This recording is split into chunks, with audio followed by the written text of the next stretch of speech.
looking to make a senior executive hire. Maybe you're looking to hire a new country manager, president, CEO. Well, if so, make sure you ask them these 3 questions.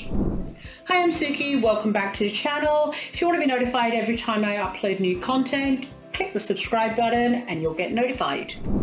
So what are these 3 questions? Well, these are 3 questions, and I ask every candidate that I am interviewing on behalf of my clients. Now, these 3 questions, I'll ask them in various ways just to ensure that the client candidate understands what I'm asking, and also ensure that I get the answer, the real answers. Of course, don't just ask these 3 questions, get curious.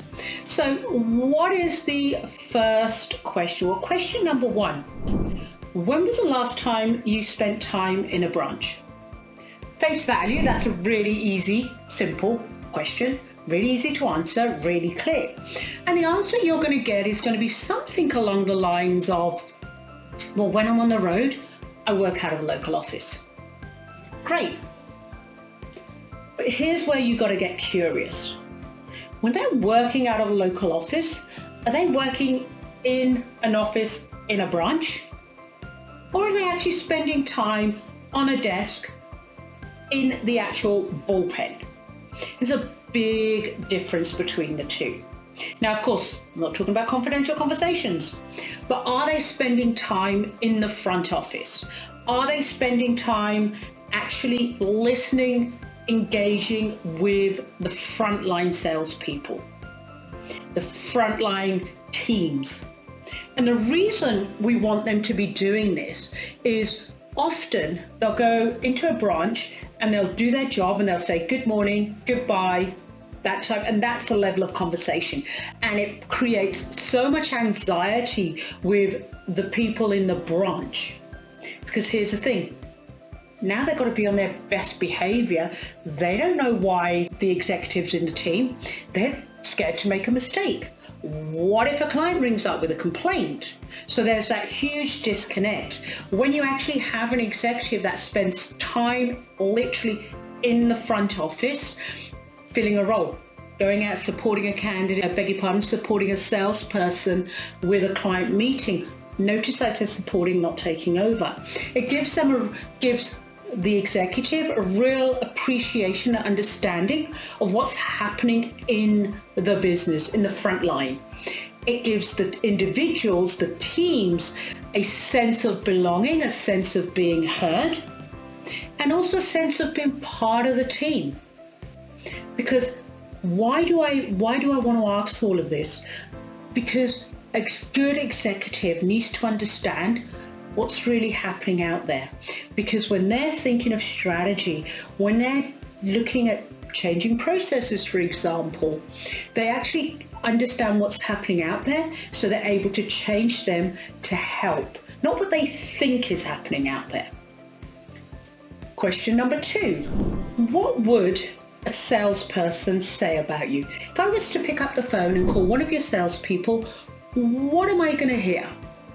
Now, mostly the response is something along the lines of, yes, if you ring John Smith, Jane Doe, they are my top salesperson and they're going to tell you this.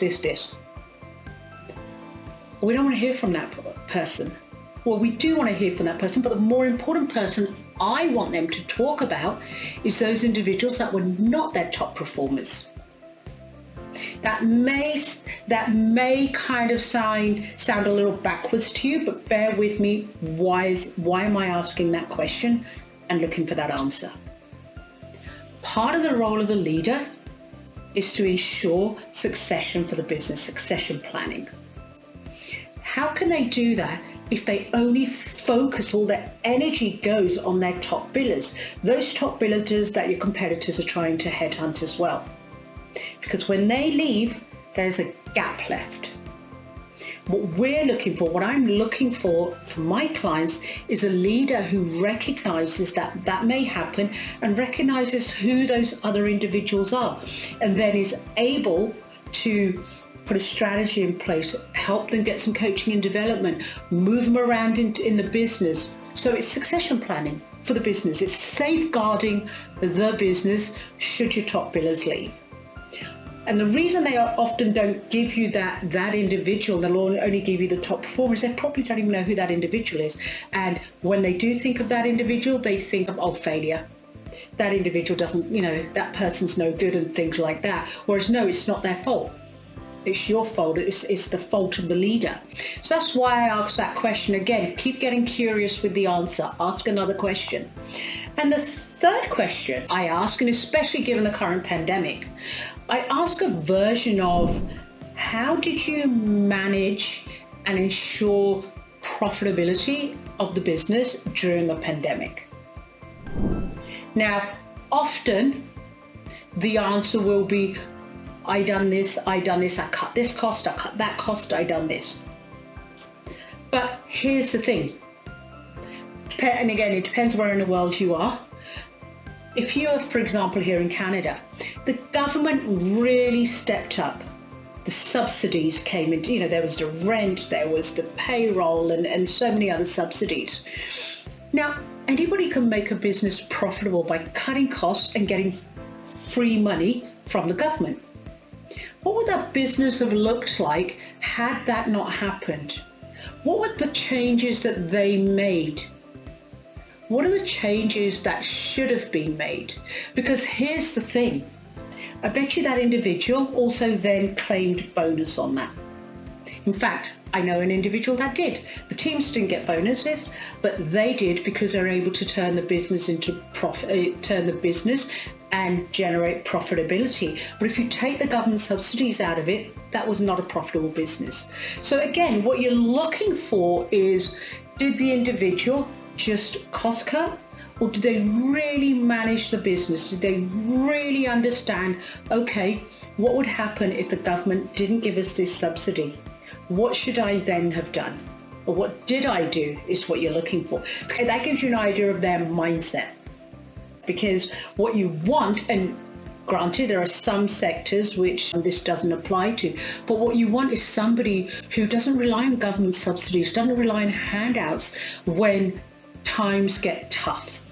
You want somebody who recognizes, great, that is there. Now's a time where I really have to roll up my sleeves and ensure the success of this business. As always, I'm sure you have comments, maybe you disagree. Would love to hear them. Please feel free to leave them below.